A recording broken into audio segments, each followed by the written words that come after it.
The bright artificial lights of New Seoul's Market District shone down on the busy evening crowd. Humans and Novans moved through the packed streets, some in a hurry, others taking their time to look at the goods for sale.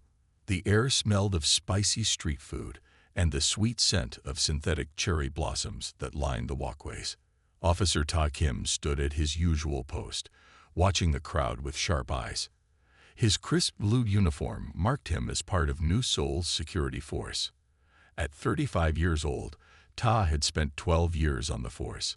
His face, once soft with youth, had hardened over time. Ta didn't like this assignment. The Market District had the highest concentration of Novans in the colony.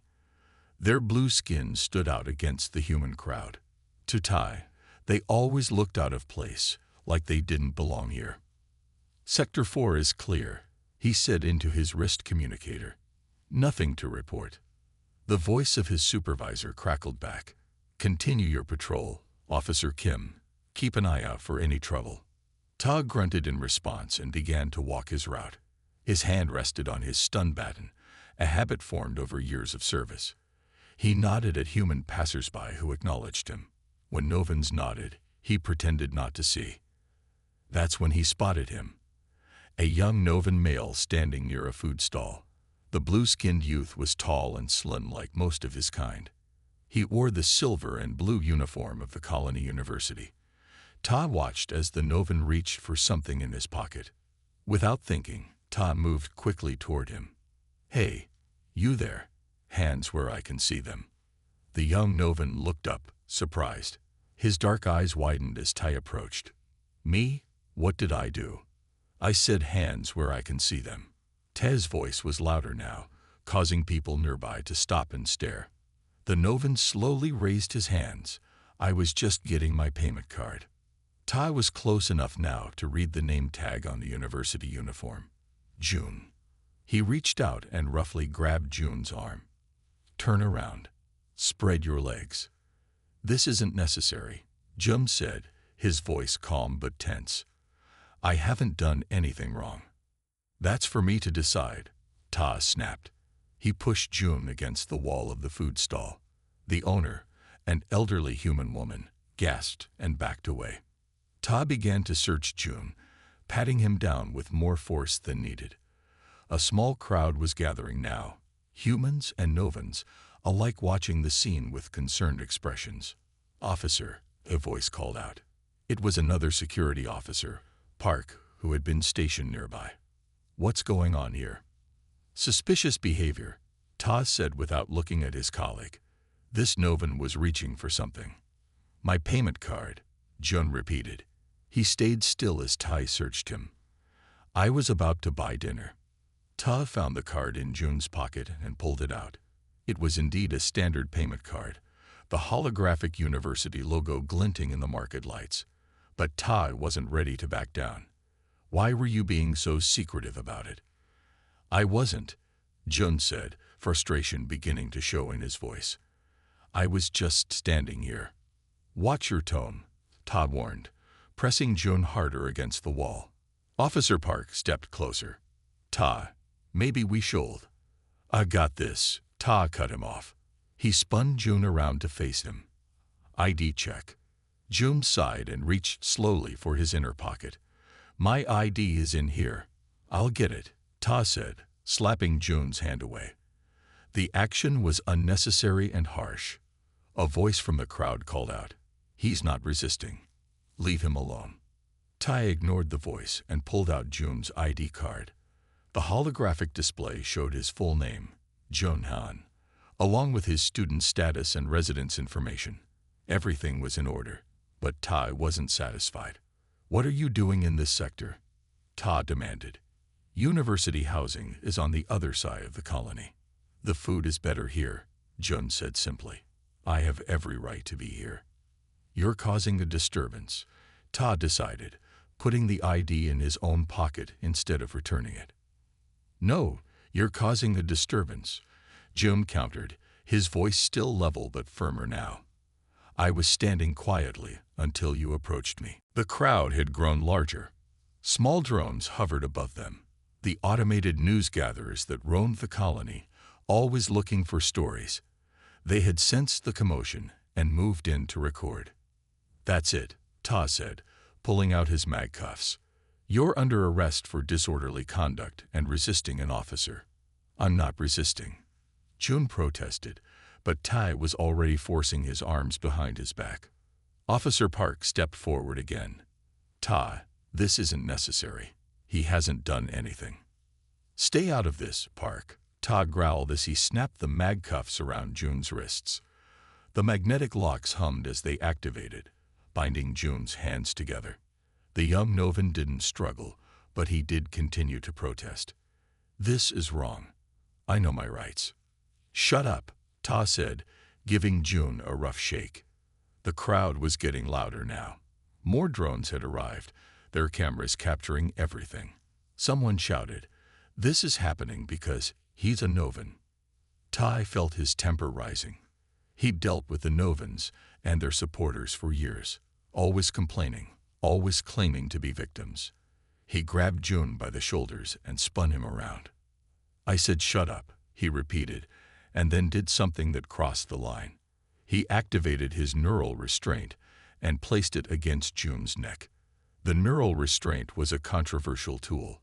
It was designed to temporarily disrupt the nervous system of violent suspects, making them easier to control.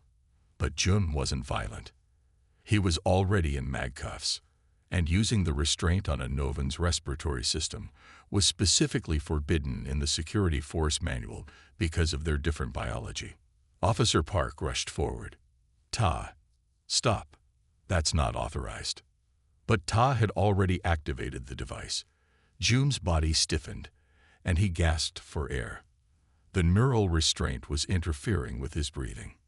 "I can't breathe," June choked out. The crowd erupted in shouts and cries. The news drones moved closer, their cameras capturing everything in high definition. "Officer Kim." Park was trying to pull Ta's arm away. "Release him now. This is a direct violation." Tai ignored his partner. Years of built-up prejudice clouded his judgment. "Stop resisting," he told June, even though the Novan wasn't fighting back at all. "Please," June gasped, his blue skin beginning to darken as he struggled for air. "I can't breathe." More security officers had arrived now, drawn by the commotion. Two of them joined Park in trying to pull Tai away from June. "That's enough, Officer Kim," one of them shouted. "Stand down immediately." Finally, they'd managed to break Ta's grip. June collapsed to his knees, gasping for air as the effects of the neural restraint began to fade. Ta stood back, breathing hard, suddenly aware of the scene around him. The market had come to a complete standstill. Everyone was watching. The news drones hovered, recording everything. And his fellow officers were looking at him with shock and anger. "What were you thinking?" Park asked, his voice low and furious.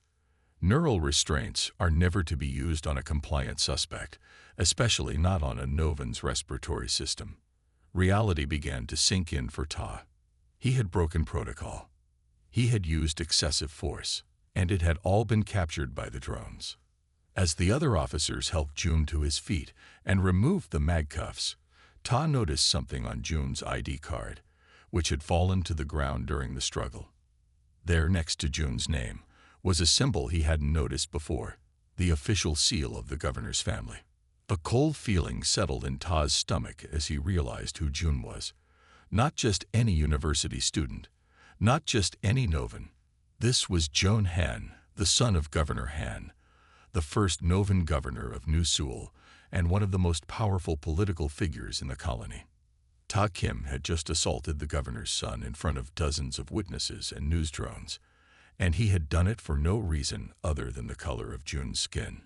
As his supervisor's voice crackled over his communicator demanding an explanation, Ta knew his life was about to change forever. By morning, everyone in New Seoul had seen the video. It played on every screen in the colony, in homes, on public transport, in offices. The footage from the Market District drones showed everything. Officer Ta Kim's unprovoked stop of Jun Han, the unnecessary force, and the illegal use of the neural restraint on a compliant suspect. Tay sat alone in the small waiting room outside the security chief's office. His uniform felt tight around his neck. He had not slept all night. The same thoughts kept running through his head. His career was over, he had broken the rules, and he had assaulted the governor's son.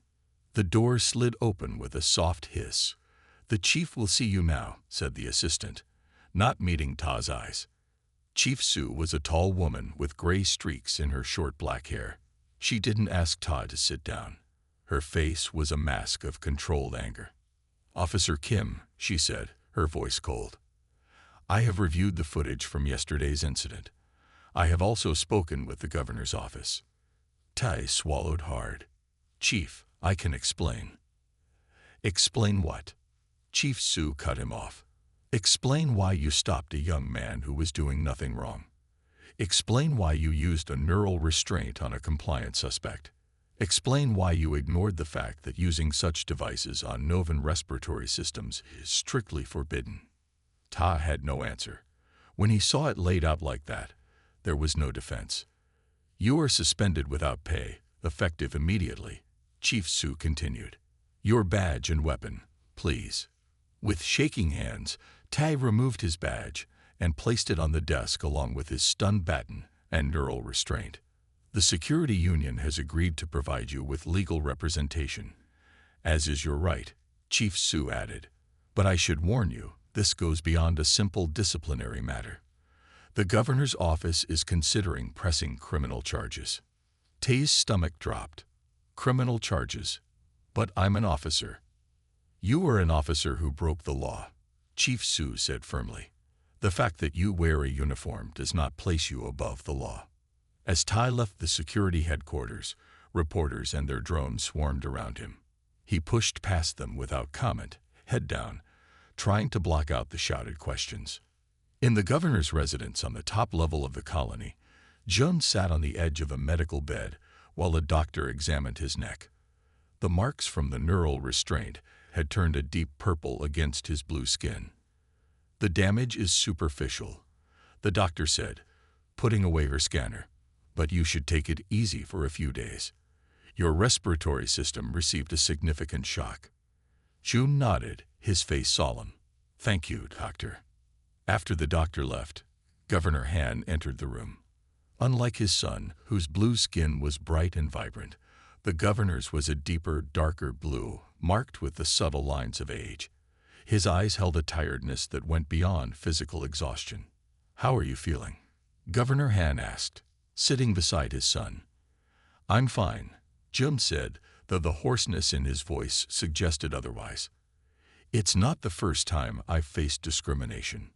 But it's the first time it's been so violent," Governor Han said quietly. His hands were clasped tightly together. "And it's the first time it's been captured on video for the whole colony to see." Jun looked at his father. "What are you going to do about it? You're the governor. You have power." Governor Han sighed. "It's not that simple, Jun." "It should be," Jun countered, his voice rising slightly despite the pain in his throat. "That officer assaulted me. He should be fired and charged with a crime." "And he will face consequences," Governor Han assured him. "But we need to be careful about how we proceed. This incident has already inflamed tensions between humans and Novans." Jun stood up, wincing slightly. "So once again, we have to be the careful ones. The reasonable ones, even when I'm the one who was choked." "Jun." "No, father," Jun interrupted. "For years, you've preached patience and working within the system. You've told me that change takes time. Well, I'm tired of waiting. I'm tired of being seen as less than human just because my skin is blue." Governor Han looked at his son, a deep sadness in his eyes. "I understand your anger, but turning this into a battle will only deepen the divide." "The divide is already deep," Jun said. "Maybe it's time we stopped pretending otherwise."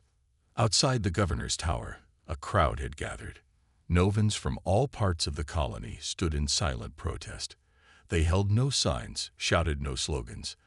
They simply stood, their blue faces turned upward toward the tower where their governor lived. Across the colony, in the human residential sector, a different kind of gathering was taking place. A group of Officer Kim's supporters had assembled outside the security union building. Officer Kim was just doing his job, shouted one man to cheers from the crowd.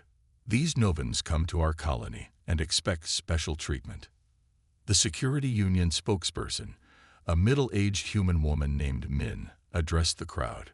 We stand by Officer Kim's right to due process. While the video is troubling, we must remember that security officers make split-second decisions in difficult situations. News drones captured both gatherings, the split-screen images highlighting the growing divide in the colony. In his small apartment, Ta sat alone, watching the coverage. His communicator had been buzzing all day with messages from colleagues, some supportive, others condemning his actions. He had answered none of them. On the screen, a news anchor was interviewing the human rights lawyer. What we saw in that footage was not a split-second decision, the lawyer was saying. It was a deliberate abuse of power. Officer Kim had already restrained Junhan.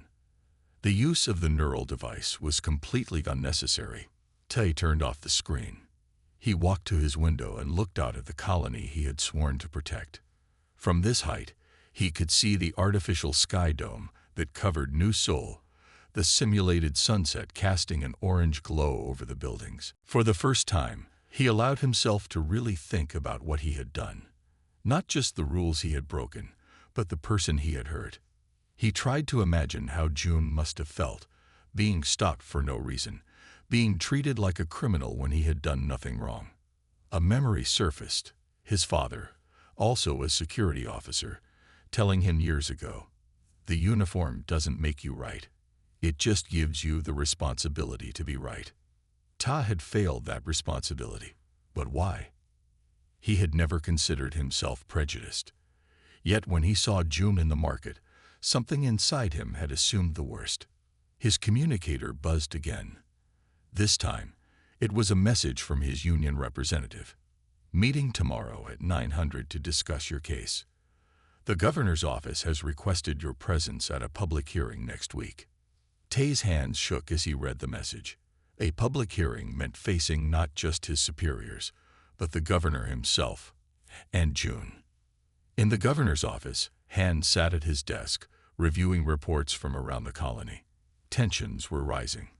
There had been 3 incidents of fights between humans and Novans since the video went public. His aide, a young human woman named Soo-jin, entered with a worried expression.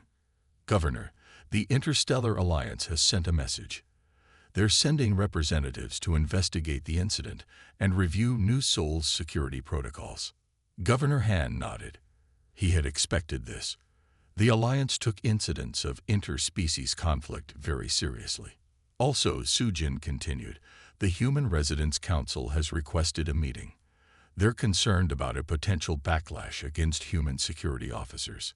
"Schedule it for tomorrow," Han said, "and arrange for community leaders from both sides to attend." After Soo-jin left, Han walked to the window of his office, looking out at the colony below. For 3 years, he had worked to build bridges between humans and Novans in New Seoul.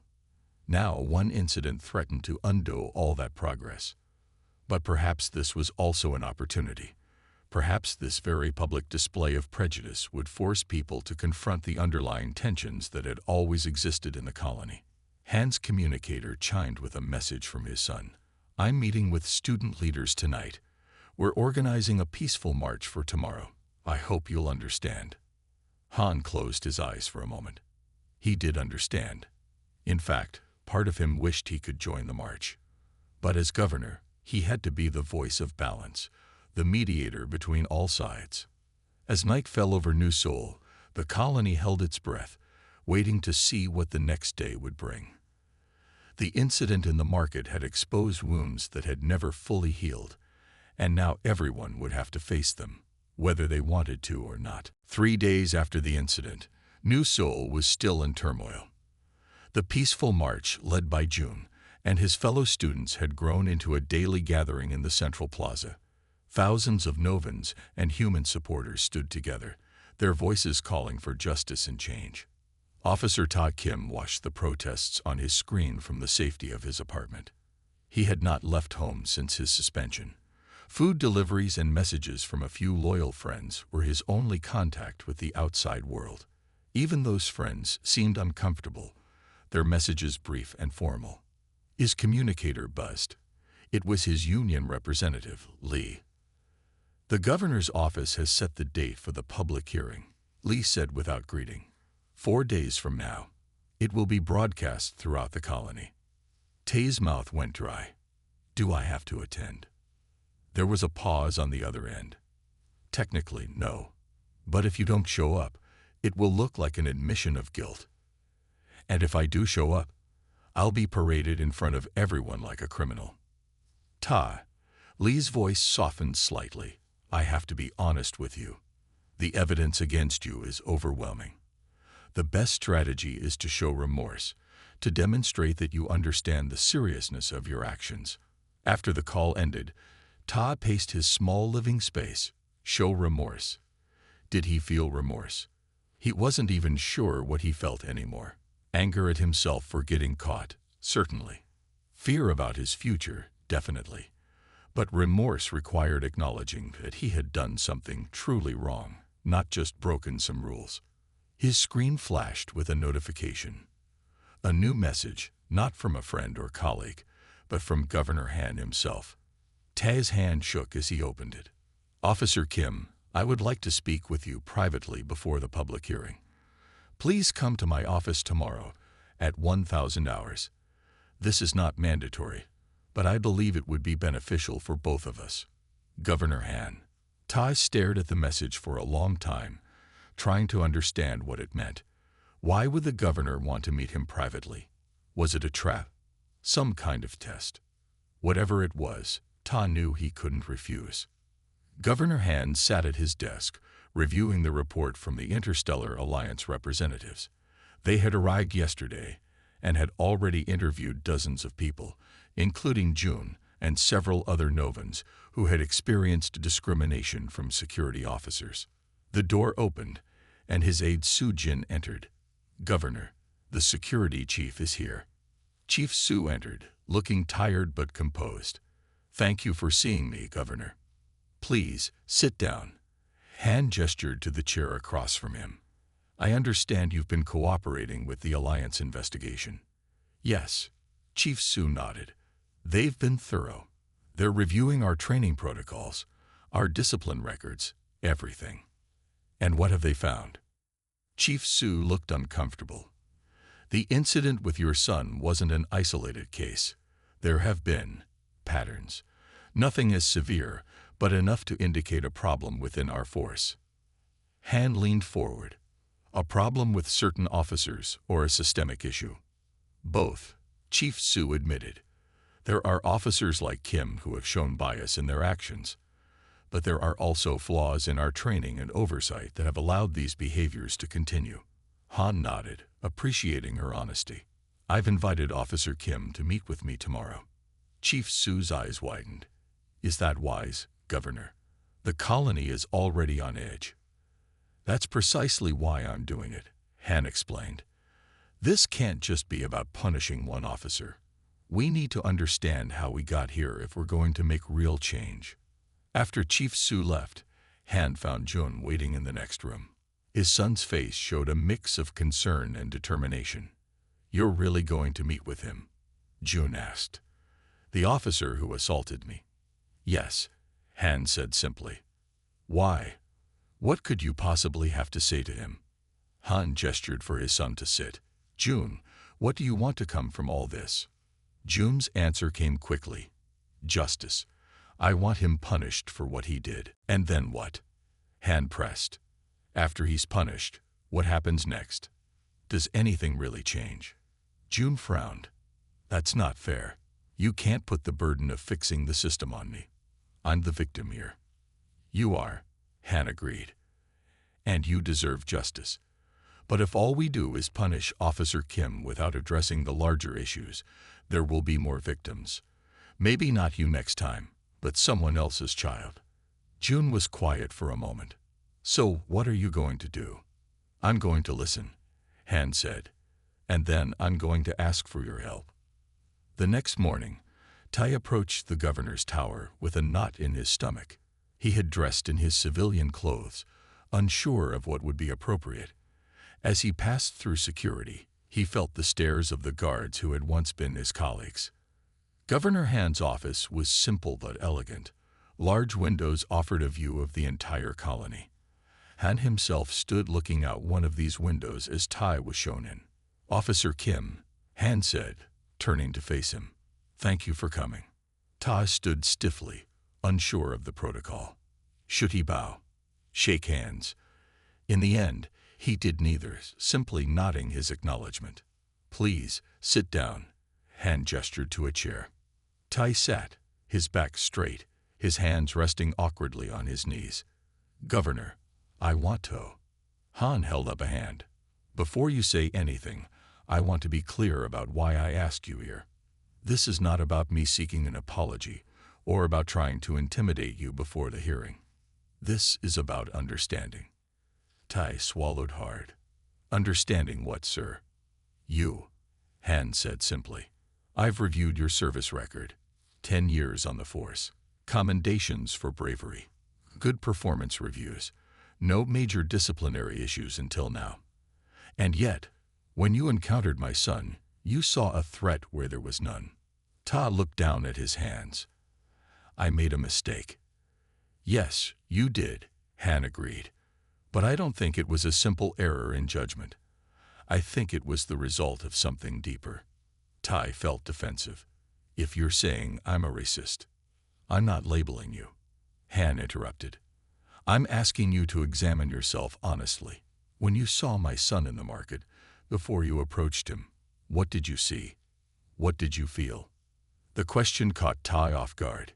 He had expected accusations, anger, even threats, but not this calm inquiry into his thoughts. "I saw a Novan," Ta said finally. "I saw someone who didn't belong. Even though Novans have been part of this colony for over 20 years, even though my son was born here, just like you." Ta had no answer for that. Han continued, his voice still level.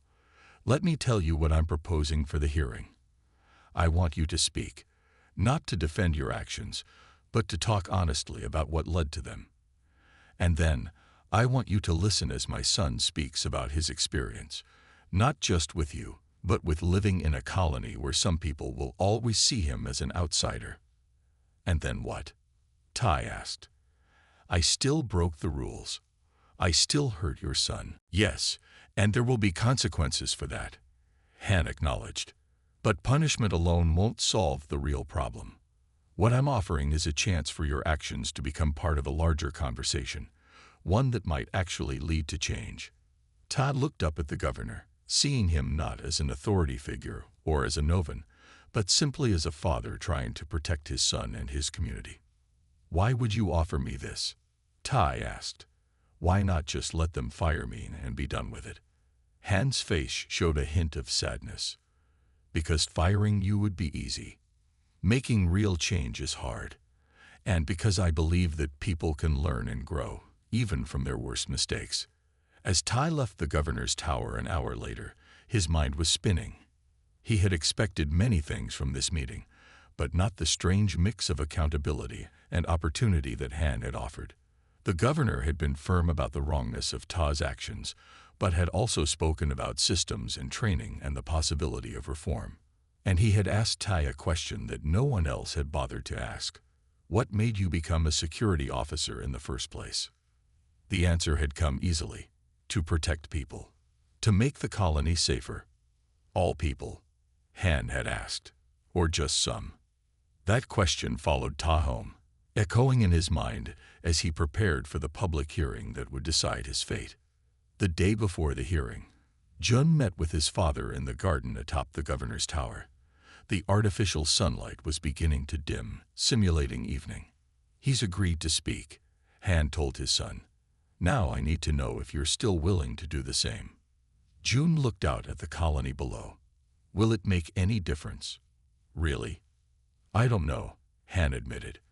"But if we don't try, nothing will change for certain." June was quiet for a long moment. You've always believed in working within the system, even when the system hasn't always worked for us. The system is made of people, June, Han said. People can change. They can learn. I have to believe that, or what's the point of any of this?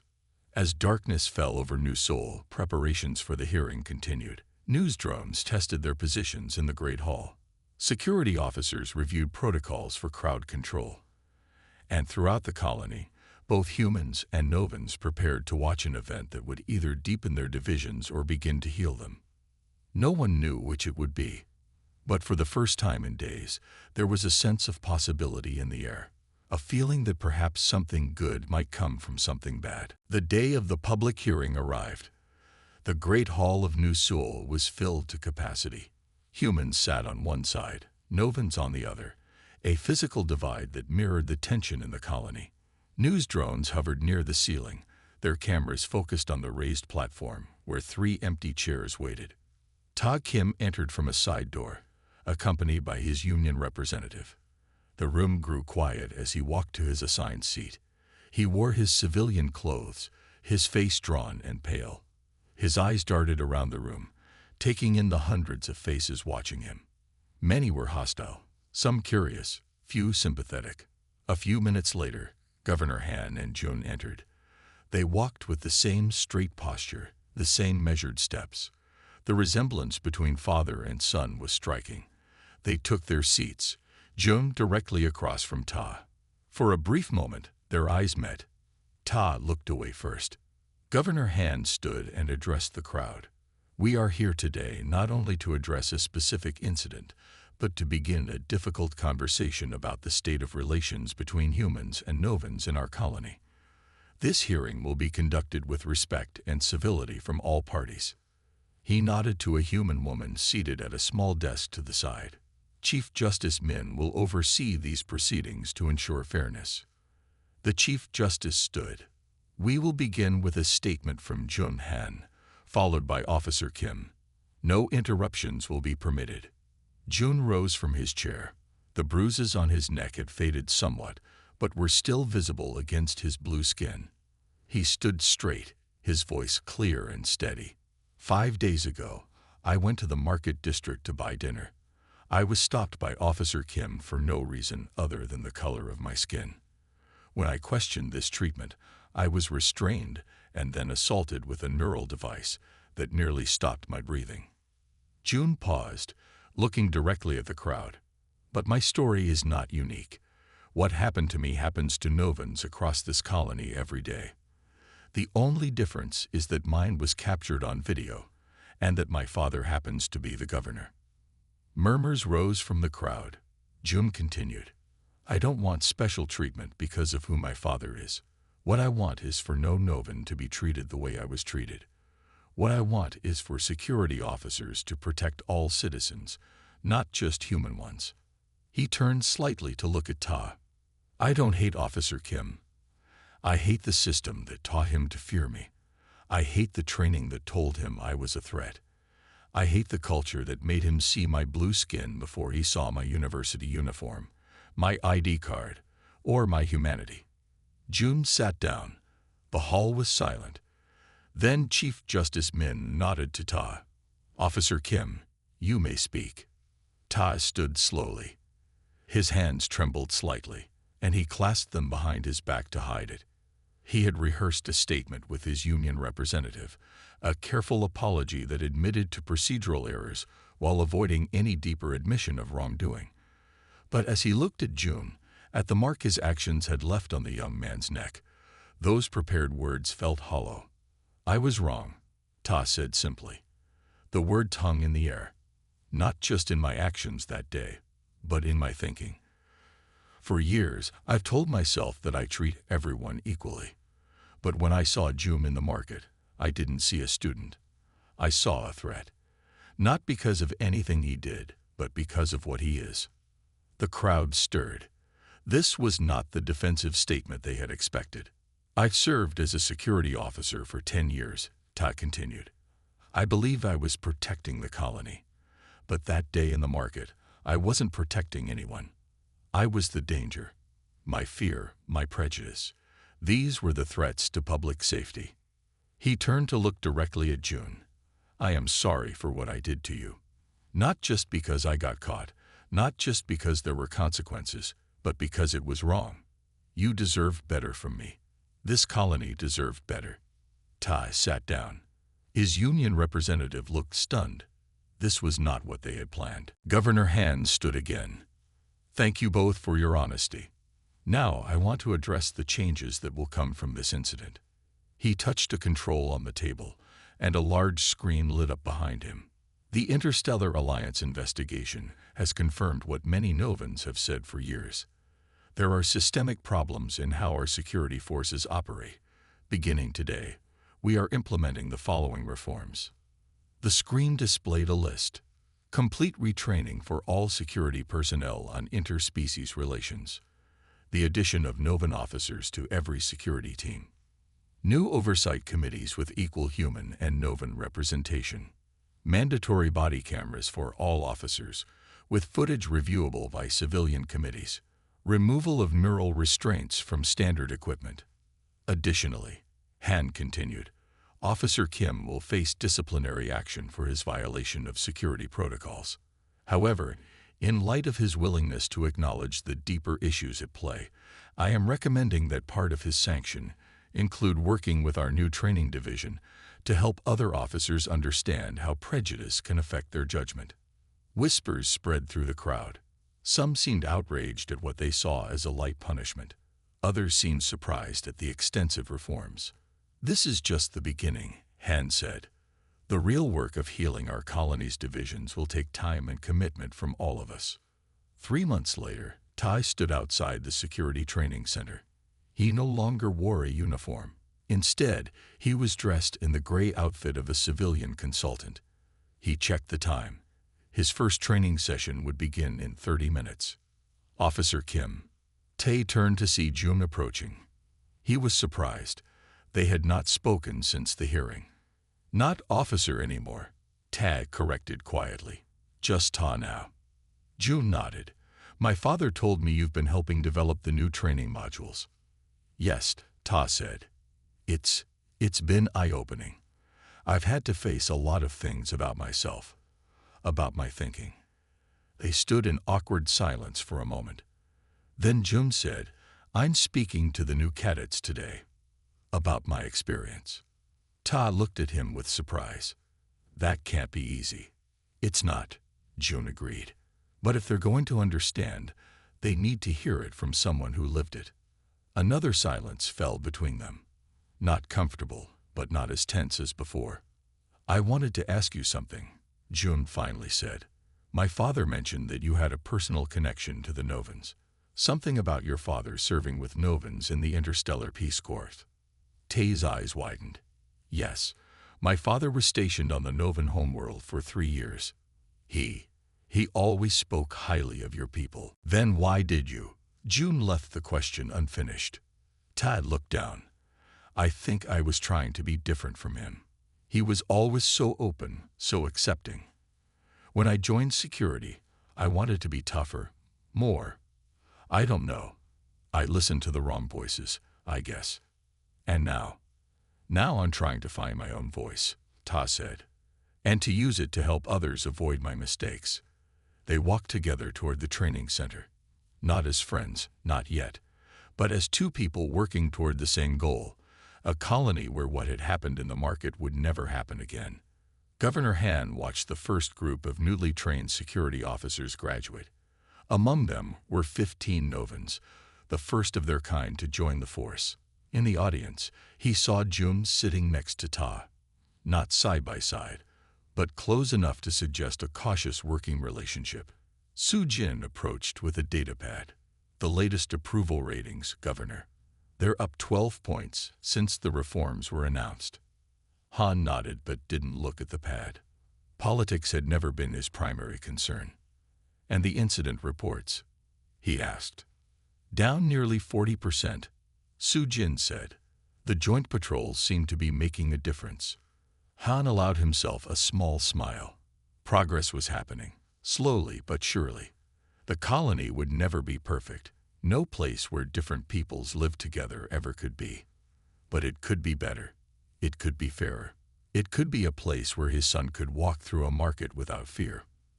As the ceremony ended, Han watched Jum and Tae talking with some of the new graduates. Their body language was still careful, their interaction measured, but they were talking. They were working together. Han thought of an old Novan saying, "Justice is not found in punishment alone, but in the change that comes after." Change had come to New Seoul.